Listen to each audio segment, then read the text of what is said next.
And I think I'm going to play my analogy game in a moment too, but what I want to say is it would be easiest, I think, for you to grasp what's going on here if you think of three separate organizations. First, there's the Greek League against Persia that was formed in 481, which includes Peloponnesian states and non-Peloponnesian states.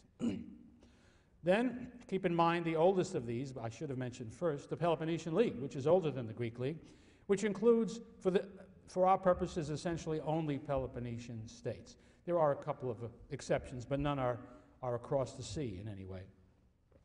And then there's this new league, which we should call the Delian League, although the Greeks referred to it as the Greeks, just as they had the earlier league. But it's easier to think of it as the Delian League to separate it from that league. Okay, here's the analogy that I suggest.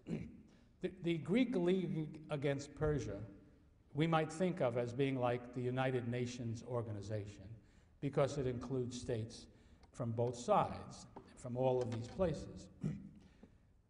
And I think if we think of the Peloponnesian League as one of the subordinate leagues, and the Delian League as the other, in other words, like NATO on the one hand and the Warsaw Pact on the other, that will be a helpful analogy. Because, first of all, both of them are members of the Greek League too.